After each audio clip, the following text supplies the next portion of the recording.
Game തിയറിയാണ് നമുക്ക് നോക്കാനുള്ളത്. Game theory എന്ന് പറഞ്ഞാൽ മൊഡ്യൂൾ 3 വരുന്നതാണ്. ഗെയിം തിയറീൻ്റെ മെയിൻ പർപ്പസ് എന്ന് പറയുന്നത് രണ്ട് കമ്പനീസ് തമ്മിൽ കോമ്പറ്റീറ്റീവ് ചെയ്യുമ്പോൾ ഒരു കമ്പനിയുടെ മുകളിലെത്താൻ വേണ്ടി യൂസ് ചെയ്യുന്ന സ്ട്രാറ്റജീസ്, അതായത് എ എന്ന കമ്പനിയും ബി എന്ന കമ്പനിയും തമ്മിൽ കോമ്പറ്റേറ്റീവ് ചെയ്യുമ്പോൾ എ ബീനെക്കാട്ടും മുകളിലേക്ക് വരാൻ വേണ്ടിയിട്ട് എന്തൊക്കെ സ്ട്രാറ്റജീസ് അപ്ലൈ ചെയ്യണം. അപ്പോൾ നമ്മൾ ഗെയിം തിയറി എന്ന് പറയുമ്പോൾ രണ്ട് പ്ലെയേഴ്സാണ്. ആ പ്ലെയേഴ്സിന് വിൻ ചെയ്യണമെന്നുണ്ടെങ്കിൽ രണ്ട് പ്ലെയേഴ്സിൽ ഒരാൾക്ക് വിൻ ചെയ്യാൻ പറ്റുള്ളൂ. അപ്പോൾ എ എന്ന പ്ലെയറും ബി എന്ന പ്ലെയറും തമ്മിൽ അങ്ങോട്ടും ഇങ്ങോട്ടും അപ്ലൈ ചെയ്യുന്ന സ്ട്രാറ്റജീസ്, അത് വിന്നിങ് എന്ന പർപ്പസിന് വേണ്ടിയിട്ടാണ്.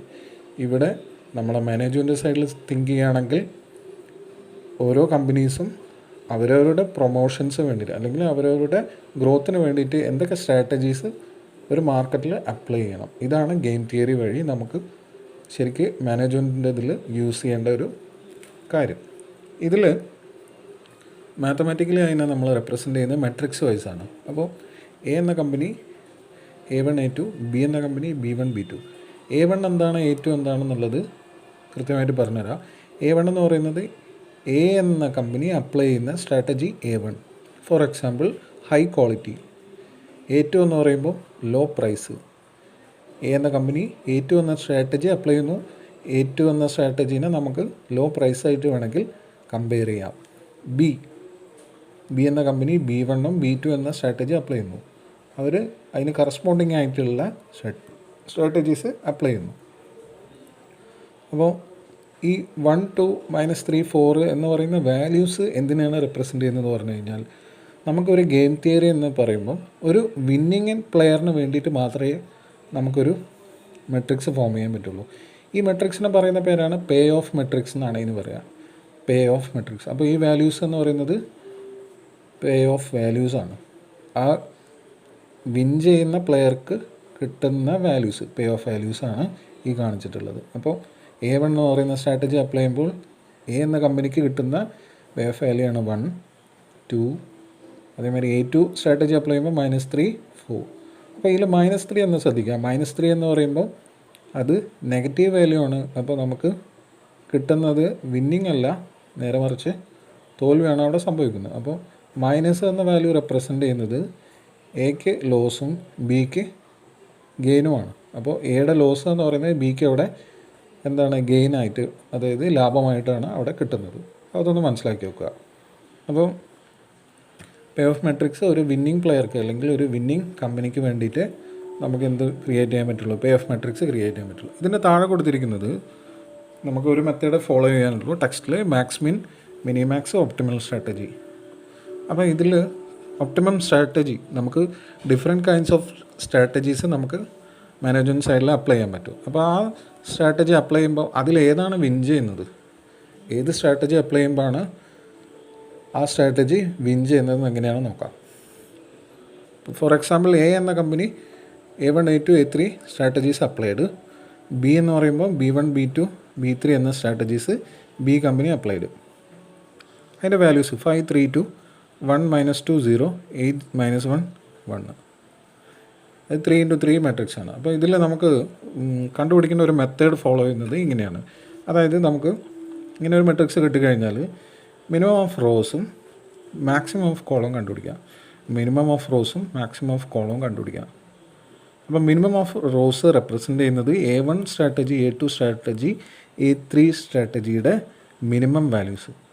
ഇതിലെ മിനിമം വാല്യൂ 2 ആണ്, ഇതിലെ മിനിമം വാല്യൂ -2 ആണ്, ഇതിലെ മിനിമം വാല്യൂ -1 ആണ്. അതേമാതിരി തന്നെ മാക്സിമം ഓഫ് കോളം എന്ന് പറയുമ്പോൾ B1 എന്ന കോളത്തിന് കറസ്പോണ്ടിങ് ആയിട്ടുള്ള മാക്സിമം വാല്യൂ 8, അടുത്തത് 3, അടുത്തത് 2. അപ്പോൾ ഇത്രയും കണ്ടുപിടിച്ച് കഴിഞ്ഞാൽ മിനിമം ഓഫ് റോസും മാക്സിമം ഓഫ് കോളവും കണ്ടുപിടിച്ച് കഴിഞ്ഞാൽ next we can go to അടുത്ത സ്റ്റെപ്പ് എന്ന് പറയുമ്പോൾ മാക്സിമം ഓഫ് കോളം കണ്ടുപിടിച്ച് കഴിഞ്ഞാൽ അതിൻ്റെ നേരെ ഓപ്പോസിറ്റ് കാണാം. നമുക്ക് 3 വാല്യൂസ് കിട്ടി, 8 3 2. ഇതിലെ മിനിമം ഏതാണ്, അതാണ് ഇത് മാക്സ് മിൻ എന്ന് പറയുന്നത്, അല്ലെങ്കിൽ മിനിമം ഓഫ് മാക്സ്. നേരെ തിരിച്ചാണ് വരേണ്ടത്. മാക്സ് കോളത്തിൽ നമ്മൾ മിനിമം വാല്യൂ ആണ് കണ്ടുപിടിക്കുന്നത്. അപ്പോൾ മിനി മാക്സ് എന്നാണ് അതിന് പറയുക. അതാണ് നമ്മൾ ഇവിടെ എഴുതിയിരിക്കുന്നത്, മിനി മാക്സ്. ആ മിനി മാക്സ് എന്ന് പറയുമ്പോൾ ഈ മാക്സിമം വാല്യൂസിൽ മിനിമം വാല്യൂ ഏതാണ്, 2. ഇനി മിനിമം ഓഫ് റോസിലും ഇതേമാതിരി തന്നെ കൺസിഡർ ചെയ്യുക, നേരെ ഓപ്പോസിറ്റ്. മിനിമം ആണ് എടുത്തതെങ്കിൽ നമ്മളതിൻ്റെ മാക്സിമം വാല്യൂ കണ്ടുപിടിക്കുക. അപ്പോൾ മാക്സിമിൻ വാല്യൂസ് 2 ആണ്. ഈ മിനിമം വാല്യൂസിൽ മാക്സിമം വാല്യൂ എന്ന് പറയുന്നത് 2 ആണ്. ആ 2 എഴുതി. അത് രണ്ടും ഈക്വൽ ആണെന്ന് നമുക്ക് കണ്ടുപിടിക്കാൻ പറ്റി.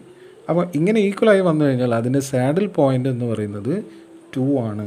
അപ്പോൾ ക്വസ്റ്റ്യനിൽ ചോദിക്കും നമ്മളോട് സാഡിൽ പോയിൻ്റ് കണ്ടുപിടിക്കുക, മാക്സിമം മിനി മാക്സ് യൂസ് ചെയ്തിട്ട്. അപ്പോൾ സാഡിൽ പോയിൻ്റ് ഈക്വൽ അല്ലാതെ വരുന്ന പ്രോബ്ലംസും ഉണ്ടാവും. അപ്പോൾ നമുക്ക് അവിടെ വെച്ചിട്ട് അതിനെ സ്റ്റോപ്പ് ചെയ്യാനേ പറ്റുള്ളൂ.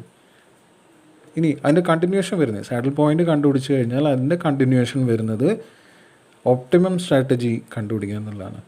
അപ്പോൾ ഒപ്റ്റിമം സ്ട്രാറ്റജി എന്ന് വെച്ച് കഴിഞ്ഞാൽ നമുക്ക് മിനിമം ഓഫ് റോസിൽ മാക്സിമം വാല്യൂ കിട്ടിയിരിക്കുന്നത് 2ലാണ്. അതായത് 2 എന്ന് പറയുന്നത് A1 കറസ്പോണ്ടിങ് ആണ്. A1 എന്ന് പറയുന്ന റോയ്ക്ക് കറസ്പോണ്ടിങ് ആണ്. അപ്പോൾ A1 എന്ന് പറയുന്ന സ്ട്രാറ്റജി അപ്ലൈ ചെയ്യുമ്പോൾ നമുക്ക് മിനിമമായിട്ട് 2 എന്ന പേ ഓഫ് വാല്യൂ തീർച്ചയായിട്ടും കിട്ടിയിരിക്കും. അതേമാതിരി തന്നെ നമ്മൾ മാക്സിമം കോളത്തിൽ നമ്മൾ എടുത്തിരിക്കുന്ന ഏതാണ്, മിനിമം വാല്യൂ ആണ് അല്ലേ. മിനിമം വാല്യൂ എന്ന് പറഞ്ഞാൽ ഇവിടെ എത്ര കിട്ടിയിരിക്കുന്നത് 2 ആണ്. അപ്പോൾ അതിൻ്റെ മീനിങ് എന്ന് പറയുമ്പോൾ നമ്മൾ B3 എന്ന സ്ട്രാറ്റജി അപ്ലൈ ചെയ്യുമ്പോൾ ബിക്ക് മിനിമം ഓഫ് ലോസ് എത്രയായിരിക്കണം, 2 ആയിരിക്കണം. ബിക്ക് കിട്ടിയിരിക്കുന്ന മാക്സിമം ലോസ് എന്ന് പറയുന്നത് 8 ആണ്. അപ്പോൾ B3 എന്ന സ്ട്രാറ്റജി അപ്ലൈ ചെയ്യുമ്പോൾ ലോസ് ഏറ്റവും കുറഞ്ഞ് കിട്ടും. A1 എന്ന് പറയുന്ന സ്ട്രാറ്റജി അപ്ലൈ ചെയ്യുമ്പോൾ 2 തീർച്ചയായിട്ടും കിട്ടും. A2ലും A3ലും എത്രയാണ് കിട്ടിയിരിക്കുന്നത്, -2ഉം -1ഉം ലോസാണ്, നഷ്ടമാണ് കിട്ടിയിരിക്കുന്നത്. ആ ലോസ് ബിക്ക് ഗെയിനായിട്ടാണ് ഇവിടെ കിട്ടിയിരിക്കുന്നത് അല്ലേ. അപ്പോൾ ശരിക്കും പറഞ്ഞു കഴിഞ്ഞാൽ A1 എന്ന് പറയുന്ന സ്ട്രാറ്റജി അപ്ലൈ ചെയ്യുമ്പോൾ എ എന്ന കമ്പനിക്ക് ഒപ്റ്റിമം ആയിട്ട് ഇത്ര വാല്യൂ തീർച്ചയായിട്ടും കിട്ടിയിരിക്കും. B3 എന്ന ഒപ്റ്റിമം സ്ട്രാറ്റജി അപ്ലൈ ചെയ്യുമ്പോൾ ബി എന്ന കമ്പനിക്ക് നമുക്ക് കിട്ടേണ്ട വാല്യൂ അല്ലെങ്കിൽ ബിക്ക് കിട്ടേണ്ട മിനിമം ലോസ് 2 ആയിട്ട് കുറഞ്ഞെങ്കിലും കിട്ടും. അല്ലാത്തടത്തോളം അവർക്ക് കിട്ടുന്ന ലോസ് എന്ന് പറയുന്നത് 8ഉം 3ഉം ആണ്. അപ്പോൾ B3 അപ്ലൈ ചെയ്യുമ്പോൾ നമുക്ക് ലോസ് കുറച്ച് കൊണ്ടുവരാൻ പറ്റും. എക്ക് A1 എന്ന് പറഞ്ഞ സ്ട്രാറ്റജി അപ്ലൈ ചെയ്യുമ്പോൾ 2 എന്ന ഗെയിന് തീർച്ചയായിട്ടും കിട്ടും. ഇതാണ് മാക്സിമിൻ മിനിമാക്സ് ഒപ്റ്റിമൽ സ്ട്രാറ്റജിയിൽ നമുക്ക് കണ്ടുപിടിക്കാനുള്ളത്. ഇത് തന്നെയാണ് ടെക്സ്റ്റിൽ നമുക്ക് പഠിക്കാനുള്ളത്. ഇതിനെ ബേസ് ചെയ്തിട്ട് പ്രോബ്ലം ഉണ്ടാവുള്ളൂ. മെത്തേഡ് നോക്കുക, സാഡിൽ പോയിൻ്റ് കണ്ടുപിടിക്കുക. സാഡിൽ പോയിൻ്റ് മിനിമാക്സും മാക്സിമിനും ഈക്വൽ ആണെങ്കിൽ സാഡിൽ പോയിൻ്റ് അത് തന്നെ ആയിരിക്കും. അല്ലാന്നുണ്ടെങ്കിൽ അതവിടെ വെച്ച് സ്റ്റോപ്പ് ചെയ്യുക. സാഡിൽ പോയിൻ്റ് നമുക്ക് കിട്ടിക്കഴിഞ്ഞാൽ ഇതും കൂടി കണ്ടുപിടിക്കുക, ഒപ്റ്റിമൽ സ്ട്രാറ്റജി റോ വൈസും കോളം വൈസും.